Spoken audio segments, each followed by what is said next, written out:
Hello ನಮಸ್ಕಾರ ಎಲ್ಲರಿಗೂ. Gas cylinder ಇದ್ದಂಥವರೆಲ್ಲರೂ ಕೂಡ ಸರ್ಕಾರದವರು ಒಂದು ಬಿಗ್ ಅಪ್ಡೇಟ್ ಕೊಟ್ಟಿದ್ದಾರೆ ಅಂತಲೇ ಹೇಳ್ಬೋದು. ಸೊ ಇಲ್ಲಿ ಸಾಕಷ್ಟು ವಿಚಾರಗಳು ಗ್ಯಾಸ್ಗಳ ಬಗ್ಗೆ ತಿಳಿಸ್ಕೊಟ್ಟಿದ್ದಾರೆ. ಅಂದರೆ ಗ್ಯಾಸ್ ಬುಕ್ಕಿಂಗ್ ಯಾವ ಥರ ಮಾಡಬೇಕು. ಈಗ ಸಾಕಷ್ಟು ಆ್ಯಪ್ಗಳಿತ್ತು, ಸೊ ಅದರಲ್ಲಿ ಯಾವುದೇ ಕಾರಣಕ್ಕೂ ಕೂಡ ಗ್ಯಾಸ್ ಬುಕ್ ಆಗೋದಿಲ್ಲ ಅಂತ ಕೂಡ ತಿಳಿಸ್ಕೊಟ್ಟಿದ್ದಾರೆ. ಸೊ ನೀವೇನಾದರೂ ಗ್ಯಾಸ್ ಬುಕ್ ಮಾಡಬೇಕು ಅಂದರೆ ಎಲ್ಲಿ ಹೋಗಿ ಬುಕ್ ಮಾಡಬೇಕು ಅನ್ನೋದನ್ನು ಕೂಡ ಸಂಪೂರ್ಣ ಮಾಹಿತಿ ತಿಳಿಸ್ಕೊಡ್ತೀನಿ.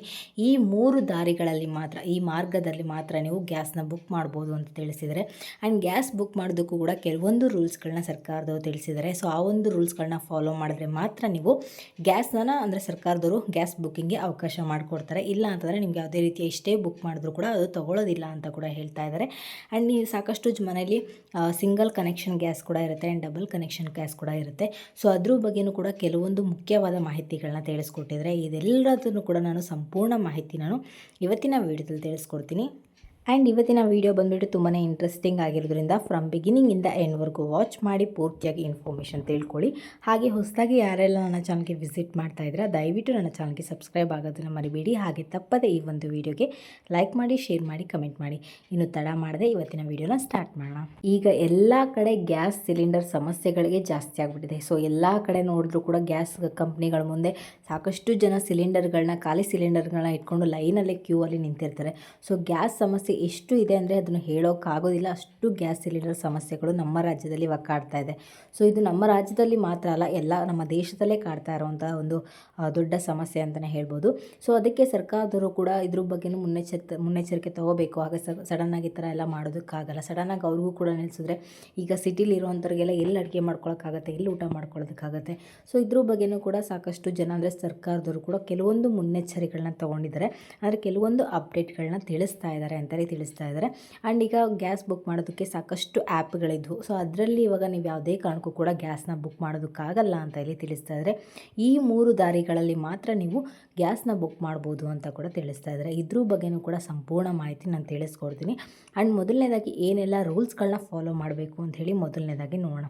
ಆ್ಯಂಡ್ ಸಿಂಗಲ್ ಕನೆಕ್ಷನ್ ಇರೋಂಥವ್ರು ಅಂದರೆ ಸಿಂಗಲ್ ಸಿಲಿಂಡರ್ ಒಂದೇ ಇರೋಂಥ ಡಬಲ್ ಕನೆಕ್ಷನ್ ಕೂಡ ಮಾಡ್ಕೊಂಡಿರ್ತಾರೆ. ಸಾಕಷ್ಟು ಜನ ಸಿಂಗಲ್ ಕನೆಕ್ಷನ್ ಕೂಡ ಮಾಡ್ಕೊಂಡಿರ್ತಾರೆ. ಸಿಂಗಲ್ ಕನೆಕ್ಷನ್ ಗ್ಯಾಸ್ ಇರೋವಂಥವ್ರು ಏನು ಮಾಡಬೇಕು ಅಂತಂದರೆ, ನೀವೇನಾದರೂ ಗ್ಯಾಸ್ನ ಬುಕ್ ಮಾಡಿದ್ರೆ ಗ್ಯಾಸ್ ಬುಕ್ ಮಾಡಿದ ಮೊದಲನೇ ದಿನದಿಂದ 25ನೇ ದಿನದವರೆಗೂ ಕೂಡ ನೀವು ಯಾವುದೇ ಕಾರಣಕ್ಕೂ ಕೂಡ ಮಧ್ಯದಲ್ಲಿ ಗ್ಯಾಸನ್ನು ಬುಕ್ ಮಾಡೋ ಹಾಗಿಲ್ಲ. ಸೊ 25ನೇ ದಿನವರೆಗೂ ಕೂಡ ಅಂದರೆ 25 ದಿನಗಳ ಕಾಲ ನೀವು ಆ ಒಂದು ಗ್ಯಾಸಲ್ಲೇ ಮೇಂಟೈನ್ ಮಾಡಬೇಕಾಗತ್ತೆ ಅಂತಲೇ ತಿಳಿಸ್ತಾ ಇದ್ದಾರೆ. ಮುಂಚೆ ಬಂದುಬಿಟ್ಟು 21 ದಿನ ಆದಮೇಲೆ ಗ್ಯಾಸ್ ಬುಕ್ ಮಾಡ್ಬೋದಿತ್ತು. ಬಟ್ ಈಗ 25 ದಿನಗಳಿಗೆ ಏರಿಕೆಯನ್ನು ಮಾಡಿದ್ದಾರೆ. ಸೊ 25ನೇ ದಿನಗಳವರೆಗೂ ಕೂಡ ನೀವು ಗ್ಯಾಸನ್ನು ಮೇಂಟೈನ್ ಮಾಡಬೇಕು ಅಂತಲೇ ತಿಳಿಸ್ತಾ ಇದ್ದಾರೆ.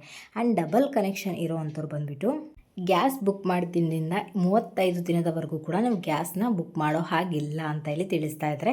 ಸೊ ಅದರೊಳಗಡೆ ನೀವು ಎಷ್ಟೇ ಟ್ರೈ ಮಾಡಿದ್ರು ಕೂಡ ಈಗ ಆಲ್ರೆಡಿ ರಿಜಿಸ್ಟರ್ ಆಗಿರೋದ್ರಿಂದ ನೀವು ಎಷ್ಟೇ ಟ್ರೈ ಮಾಡಿದ್ರು ಕೂಡ ಗ್ಯಾಸ್ ಬುಕ್ ಆಗೋದಿಲ್ಲ. ಸೊ 35 ದಿನದವರೆಗೂ ಕೂಡ ನೀವು ವೆಯ್ಟ್ ಮಾಡಬೇಕಾಗತ್ತೆ. 35 ದಿನದವರೆಗೂ ಕೂಡ ನೀವು ಆ ಒಂದು ಸಿಲಿಂಡರ್ನ ಬಳಸಬೇಕಾಗತ್ತೆ ಅಂತ ಇಲ್ಲಿ ಹೇಳ್ತಾ ಇದ್ದಾರೆ.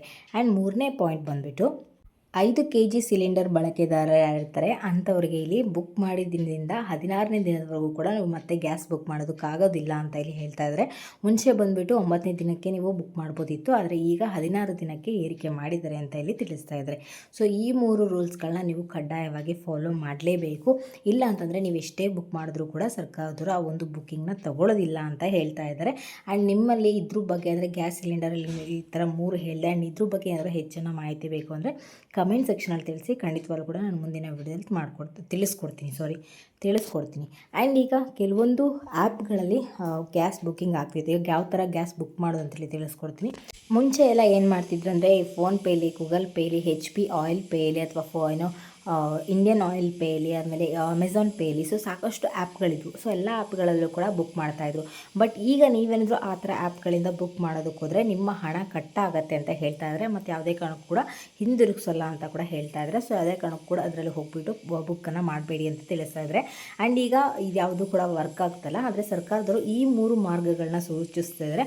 ಆ 3 ಮಾರ್ಗಗಳಲ್ಲಿ ಮಾತ್ರ ನೀವು ಗ್ಯಾಸ್ ಬುಕ್ಕಿಂಗ್ ಮಾಡ್ಬೋದು ಅಂತ ತಿಳಿಸ್ತಾ ಇದ್ದಾರೆ. ಸೊ ಯಾವ ಮಾರ್ಗದಲ್ಲಿ ನೀವು ಬುಕ್ ಮಾಡ್ಬೋದು ಅಂದರೆ, ಮೊದಲನೇದಾಗಿ ಬಂದುಬಿಟ್ಟು ವಾಟ್ಸಪ್ಪಲ್ಲಿ ಕೂಡ ನೀವು ಗ್ಯಾಸ್ನ ಬುಕ್ ಮಾಡ್ಕೋಬೋದು, ಗ್ಯಾಸ್ ಸಿಲಿಂಡರ್ನ ಬುಕ್ ಮಾಡ್ಕೋಬೋದು ಅಂತ ಹೇಳ್ತಾ ಇದ್ದಾರೆ. ಆ್ಯಂಡ್ 2ನೇ ಪಾಯಿಂಟ್ ಬಂದುಬಿಟ್ಟು IVRS ಮೂಲಕ ನೀವು ಗ್ಯಾಸ್ನ ಬುಕ್ ಮಾಡ್ಬೋದು ಅಂತ ತಿಳಿಸ್ತಾ ಇದ್ದಾರೆ. ಆ್ಯಂಡ್ ಮೂರನೇ ಮಾರ್ಗ ಬಂದುಬಿಟ್ಟು ನೀವು ಮಿಸ್ಡ್ ಕಾಲ್ ಕೊಡೋದ್ರ ಮುಖಾಂತರ ಗ್ಯಾಸ್ನ ಬುಕ್ ಮಾಡ್ಬೋದು ಅಂತ ತಿಳಿಸ್ತಾ ಇದ್ದಾರೆ. ಸೊ ಈ 3 ಮಾರ್ಗಗಳಲ್ಲಿ ಮಾತ್ರ ನೀವು ಗ್ಯಾಸ್ ಸಿಲಿಂಡರ್ನ ಬುಕ್ ಮಾಡ್ಬೋದು. ಸೊ ಇದ್ರ ಬಗ್ಗೆ ಏನಾದರೂ ಡೌಟ್ಸ್ ಇತ್ತು ಅಥವಾ ಇದ್ರ ಬಗ್ಗೆ ಹೆಚ್ಚಿನದಾಗಿ ನೀವು ತಿಳ್ಕೋಬೇಕು ಅಂದರೆ ದಯವಿಟ್ಟು ಕಮೆಂಟಲ್ಲಿ ತಿಳಿಸಿ. ಖಂಡಿತವಾಗ್ಲೂ ಕೂಡ ನಾನು ಮುಂದಿನ ವಿಡಿಯೋದಲ್ಲಿ ತಿಳಿಸ್ಕೊಡ್ತೀನಿ. ಆ್ಯಂಡ್ ಇದಾಗಿರುತ್ತೆ ಇವತ್ತಿನ ವಿಡಿಯೋ ಬಂದುಬಿಟ್ಟು. ನಿಮ್ಗೆ ಏನಾದರೂ ಈ ಒಂದು ವಿಡಿಯೋ ಇಷ್ಟ ಆಯಿತು ಅಂದರೆ ದಯವಿಟ್ಟು ನನ್ನ ಚಾನಲ್ಗೆ ಸಬ್ಸ್ಕ್ರೈಬ್ ಆಗೋದನ್ನು ಮರಿಬೇಡಿ. ಹಾಗೆ ತಪ್ಪದೆ ಈ ಒಂದು ವಿಡಿಯೋಗೆ ಲೈಕ್ ಮಾಡಿ, ಶೇರ್ ಮಾಡಿ, ಕಮೆಂಟ್ ಮಾಡಿ.